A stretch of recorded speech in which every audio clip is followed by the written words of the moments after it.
Welcome to BRK news.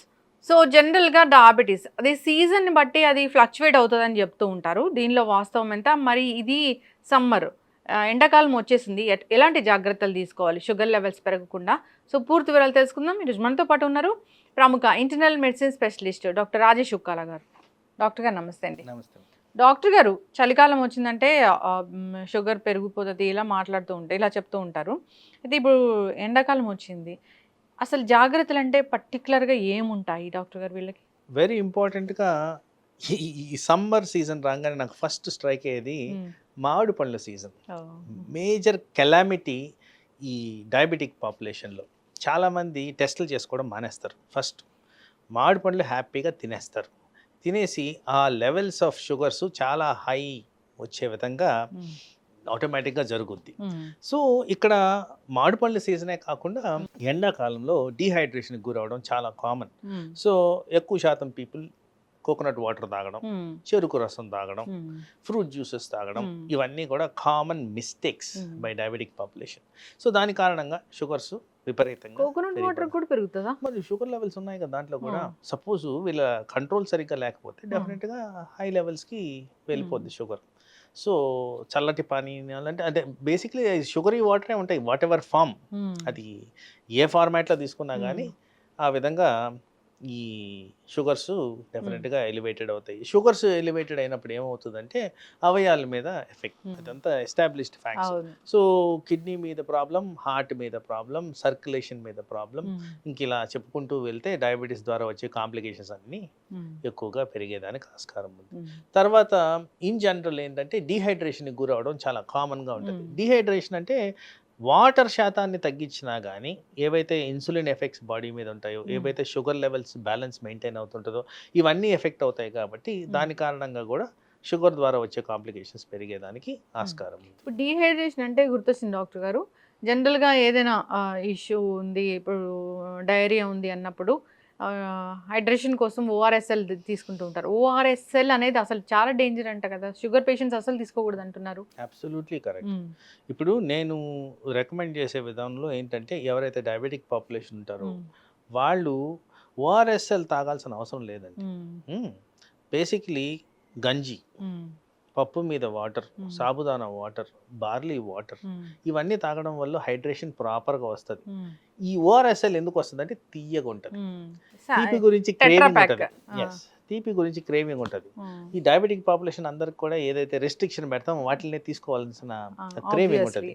దాని కారణంగా ఈ షుగర్ లెవెల్స్ ఎఫెక్ట్ అవుతాయి. అండ్ ఈ ఓఆర్ఎస్ఎల్స్ వీటిలో హైయెస్ట్ కాన్సన్ట్రేషన్ ఆఫ్ షుగర్ ఉంటుంది.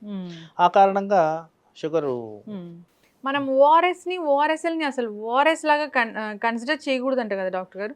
WHO ఏం చెప్పలేదు అంటున్నారు. అడ్వైజ్ ఆఫ్ ఓఆర్ఎస్ఎల్ ఇవన్నీ కూడా చిన్నపిల్లల గురించి యాక్చువల్లీ డివైస్ చేసిన thing, not for adult population. సరే అడల్ట్ హెల్దీ పాపులేషన్లో వితౌట్ డయాబెటీస్ ఉన్నప్పుడు అది తీసుకుంటే ఇష్యూ లేదు. బట్ ఇక్కడ చాలా కేర్ఫుల్గా ఉండాల్సింది ఏంటంటే ఓఆర్ఎస్ఎల్ అన్నప్పుడు దాంట్లో సాల్ట్స్ ఉంటాయి. ఈ సాల్ట్స్ కారణంగా బీపీ మీద ఎఫెక్ట్, షుగర్ మీద ఎఫెక్ట్, బాడీ మీద ఎఫెక్ట్ ఇవన్నీ జరుగుతాయి. కాబట్టి పెద్దవాళ్ళు కాస్త జాగ్రత్త వహించి మనం తీసుకోవాల్సిన అవసరం ఉంది. అదే కాకుండా ఇప్పుడు నేను చెప్పిన విధంగా ఈ గంజి, సాబుదానా వాటర్ ఇవన్నీ తీసుకున్నందువల్ల మన బాడీ మీద ఏం డ్యామేజ్ వస్తుంది? ఇట్స్ న్యాచురల్ పద్ధతిలో వచ్చిన థింగ్స్. సో దానివల్ల మనకి డ్యామేజ్ రాదు, షుగర్స్ పెరగవు, సాల్ట్ గీల్ట్ ఏమీ ఎఫెక్ట్ కాదు. ఆ కారణంగా అవి బెనిఫిషియల్ ఎఫెక్ట్స్గా ఉంటాయి. కాబట్టి ఆ ప్రిఫరెన్స్ ఆఫ్ ఆ type of fluids important body మీద. ఓఆర్ఎస్ మాత్రమే తీసుకోవాలి, ఓఆర్ఎస్ఎల్ అయితే తీసుకోకూడదు. సో ఓఆర్ఎస్ అంటే WHO రికమెండ్ చేసింది కాబట్టి దాన్ని ఎంత లీటర్స్ ఆఫ్ నీటిలో కలిపి తీసుకోమంటారో డాక్టర్స్ చెప్పిన విధంగా తీసుకోవాల్సి ఉంటుంది. Advise customize to the patient అనేది జనరల్ గా చేస్తారు. నార్మల్గా ఎలా పడితే అలా తీసుకోకూడదు. ఎస్ ఖచ్చితంగా డాక్టర్ గారు చాలా చక్కగా చెప్పారండి. అయితే ఎండాకాలంలో మీరు అన్నట్లుగానే రకరకాల ఫ్రూట్స్ అవి తీసుకుంటూ ఉంటారు. వాటి తీసుకోవడం వల్ల షుగర్ లెవెల్స్ ఫ్లక్చువేట్ అవుతాయి. అయితే ఇప్పుడు నేను ఒక 10 days నుంచి నేను ఒక మాట వింటున్నానండి, మాకు షుగర్ 200 కన్నా పెరగట్లేదు, మేము బాగానే ఉన్నాము అని. అంటే అసలు ఎట్లా చెప్తారు డాక్టర్ గారు, 200 కన్నా పెరగకపోతే షుగర్ లేనట్లేనా? ఈ మధ్యకాలంలో మానిటరింగ్ ఆఫ్ షుగర్స్ అనేది కంటిన్యూస్ గ్లూకోజ్ మానిటరింగ్ అనే దాని మీద ఎక్కువ ఫోకస్ చేస్తున్నాం. ఈ కంటిన్యూస్ గ్లూకోజ్ మానిటరింగ్లో డివైజెస్ ఉన్నాయి. సో మనం 200 అబవ్ కాకుండా ఆ న్యూట్రాలిటీ మెయింటైన్ చేసినప్పుడు, దీన్ని యూగ్లైసీమియా అంటాం, అది మెయింటైన్ చేసినప్పుడు మనకు బాడీ మీద ఎఫెక్ట్స్ అనేవి జరగవు.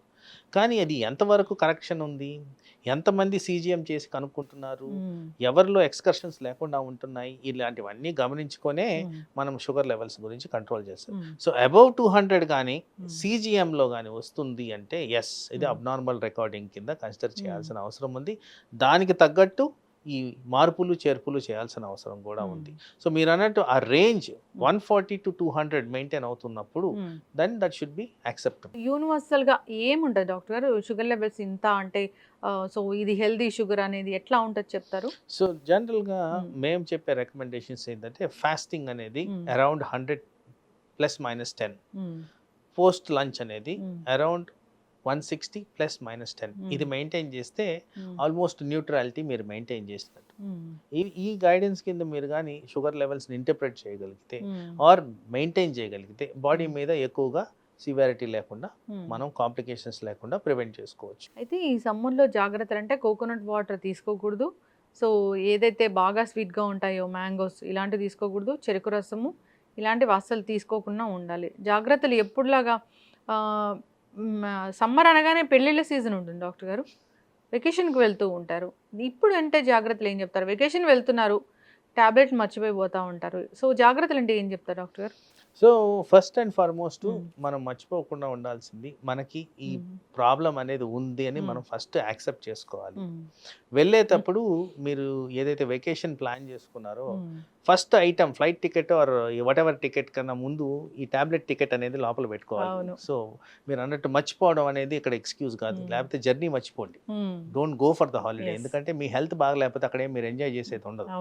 సో అది ఫస్ట్ ఇంపార్టెంట్. తర్వాత ఒక ప్రిలిమినరీ అసెస్మెంట్, డాక్టర్ గారిని కలిసి ఇదిగోండి మేము ఇట్లా వెళ్తున్నాము, సేఫ్ టు ట్రావెలా, చాలా మంది అడుగుతారు నన్ను, అది అడగడం కూడా కరెక్ట్. సేఫ్ టు ట్రావెలా, ఎలా ట్రావెల్ ప్రికాషన్స్ తీసుకోవాలి, ఫర్ ఎగ్జాంపుల్ ఇప్పుడు కుంభమేళ చాలా మంది వెళ్తున్నారు, ఎలా మనం ప్రికాషనరీ తీసుకోవాలంటే అది అడ్వైస్ డాక్టర్ గారిని అడిగి తెలుసుకుంటే మీకు టైలర్డ్గా ఇన్ఫర్మేషన్ అనేది వస్తుంది. తర్వాత ఒక ఎమర్జెన్సీ కాంటాక్ట్కి డాక్టర్ గారినో లేకపోతే డాక్టర్కి సంబంధించిన అసిస్టెంట్నో ఎవరినో ఒకరిని మనం ఒక ఎన్రోల్మెంట్ లాగా పెట్టేసుకొని ఏదైనా అవసరం అయితే వెంటనే ఫోన్ చేసి ఏం హెల్ప్ తీసుకోవాలి, ఏం చేయాలి అనేది మనకి ఈజీగా యాక్సెసిబిలిటీ అనేది ఉండాలి. ఇలాంటివి చేస్తే మనకి ఈ జర్నీలో ఆర్ ట్రావెల్లో ట్రిప్స్లో ప్రాబ్లమ్స్ రాకుండా మనం అవాయిడ్ చేసుకోవచ్చు. ఒక ట్యాబ్లెట్, ఇప్పుడు షుగర్ ట్యాబ్లెట్ ఇచ్చారు, మార్నింగ్ వేసుకోమన్నారు, ఆ ట్యాబ్లెట్ ఎంత, ఒక డే ఎంత పనిచేస్తుంది డాక్టర్ గారు? 2 days వరకు ఉంటుందా? 2 days వరకు పనిచేస్తుంది. చాలామంది ఇది చెప్తూ ఉంటారు, దీని ప్రభావం 2 రోజులు ఉంటుంది, మేము 2 రోజులకు ఒకసారి వేసుకుంటాం ట్యాబ్లెట్స్ అని కూడా చెప్తూ ఉంటారు. సో యూజువలీ ఇప్పుడున్న మెడిసిన్స్ అన్నీ కూడా ఎక్స్టెండెడ్ రిలీజ్ మెడిసిన్స్ అనేవి ఒక 24 hour వరకు పనిచేసే విధంగా ఉన్నాయి. దానికన్నా ఎక్కువగా పనిచేసేవి 2-3 రోజులు 2-3 వారాలు పనిచేసే మందులు అయితే ఇంకా మనకి రాలేదు. ప్రస్తుతానికి మనం వాడాల్సింది ఏ విధంగా అయితే డాక్టర్ గారు సలహాలు ఇస్తారో ఆ విధంగా మనం తీసుకోవాల్సిన అవసరం ఉంటుంది. ఇన్ జనరల్ కామన్గా వాడేది మార్నింగ్ అండ్ ఈవినింగ్ డోసెసే or single dose once in a day, ఇలాంటివే మనం ప్రస్తుతానికి మనం వాడడం అనేది జరుగుతుంది. మాకు ఎండాకాలం వచ్చింది, చాలా నీరసం అయిపోతుంది, 2 పూట్ల రాస్తారు, 1 పూట వేసుకుంటామనే వాళ్ళు కూడా ఉన్నారు డాక్టర్ గారు. అది ప్రాపర్గా అసెస్ చేయడం అనేది, ఇప్పుడు నేను ఏదైతే చెప్పానో సిజిఎం అనేది కంటిన్యూస్ గ్లూకోజ్ మానిటరింగ్, అది డైరెక్ట్గా మీ స్మార్ట్ ఫోన్కి కనెక్టెడ్ ఉంటుంది. స్మార్ట్ ఫోన్లో కానీ మీ లెవెల్స్ ప్రాబ్లమ్ ఫేస్ చేస్తుంది ఆర్ లోయర్ లెవెల్స్కి వెళ్తున్నాయంటే అప్పుడు ఎస్ ఈ టాబ్లెట్ ఆల్టరేషన్స్ అనేవి కావాలి. ఆ ఆల్టరేషన్ మనం స్వతహాగా చేసుకునే దానికన్నా డాక్టర్ గారిని అడిగి దాని విధంగా ఏదైతే రికమెండేషన్స్ ఉంటాయో ఆ విధంగా మనం మలుచుకోవడం అనేది ఇంపార్టెంట్. మనం స్వతహాగా డెసిషన్స్ తీసేసుకొని ఒక టాబ్లెట్ నేను తీసేస్తాను అంటే అది ఎప్పుడు కూడా తప్పు విధంగానే మనకు ప్రొజెక్ట్ అవుతుంది, దానివల్ల మనకి వేరే ప్రాబ్లమ్స్ వచ్చేదానికి ఆస్కారం ఉంటుంది. కంప్లీట్ మానిటరింగ్ అనేది టాబ్లెట్ వేసుకుంటూ చేసుకోవాలా? సిజిఎం అనేది చిన్న డివైస్ అండి, చేతి మీద పెడతారు, అది 24 hours మానిటరింగ్ చేస్తూనే ఉంటుంది. మనకి ఎక్కడన్నా అబ్నార్మల్ రికార్డింగ్స్ వచ్చినప్పుడు అది అలారం లూప్లో మనకి ఫోన్ గ్యాజెటరీ కింద వచ్చేస్తుంది, కాబట్టి దాన్ని మనం సెట్ చేసుకోవడం. మెడిసిన్స్ వాడుతూనే 1 డేనా? అది 14 days మానిటరింగ్, అది కంటిన్యూస్గా మానిటర్ చేస్తూనే ఉంటుంది. ఏదైనా ప్రాబ్లమ్స్ వచ్చిన దగ్గర మనకి ఆల్టరేషన్స్ మనకి చూపిస్తూనే ఉంటుంది. ఓకే, అంటే దాన్ని ఎలాగ డాక్టర్ గారు ఇన్ఫెక్షన్ అనేది ఏం రాదా దానివల్ల? అది చిన్న డివైస్ పైన మనం ఎట్లయితే మైక్ పెట్టుకున్నామో ఓహ్! అలాంటి డివైసే ఆర్మ్ మీద ఫిక్స్ చేస్తారు. హ్మ్. అది ఫుల్లీ ప్రొటెక్టెడ్ ఉంటుంది. Hmm. దానివల్ల ఇన్ఫెక్షన్ మనకు సోకేది ఏముండదు. హ్మ్. చాలా స్మాల్ నీడిల్ మన స్కిన్ లోపలికి ఉంటుంది కాబట్టి పెయిన్ కూడా ఏముండదు. No discomfort. ఈజీగా నార్మల్ లైఫ్ లీడ్ చేస్తూ ఎస్ ఉండొచ్చు. అబ్సల్యూట్లీ అది ఏమి తెలియదు మనకి. చక్కటి ఇన్ఫర్మేషన్ డాక్టర్ గారు. ఎండాకాలంలో జాగ్రత్తలు అంటే వెకేషన్ వెళ్తూ ఉంటారు. ఈ జాగ్రత్తలు అయితే ఖచ్చితంగా తీసుకోవాల్సిందే. అంతేకాదు రకరకాల ఫుడ్స్ క్రేవింగ్స్ అనేవి ఉంటాయి. ఈ సమ్మర్‌లో మ్యాంగోస్ అనేవి చాలా అట్రాక్ట్ చేస్తూ ఉంటాయి. వాటిని తీసుకోకుండా ఉండడమే మంచిది. డీహైడ్రేషన్ ఇలా అయినప్పుడు డాక్టర్ల సలహా మేరకు మాత్రమే ఈ ఓఆర్ఎస్ ఇలాంటివి తీసుకోవాలి. చక్కటి ఇన్ఫర్మేషన్ అండి. ఇంకా ఏదైనా ఇబ్బంది అనిపిస్తూ ఉంది, ఏదైనా సలహా కావాలంటే కాంటాక్ట్ చేయాలని కోరుకున్నాం. చక్కటి ఇన్ఫర్మేషన్ డాక్టర్ గారు. ధన్యవాదాలు. నమస్తే.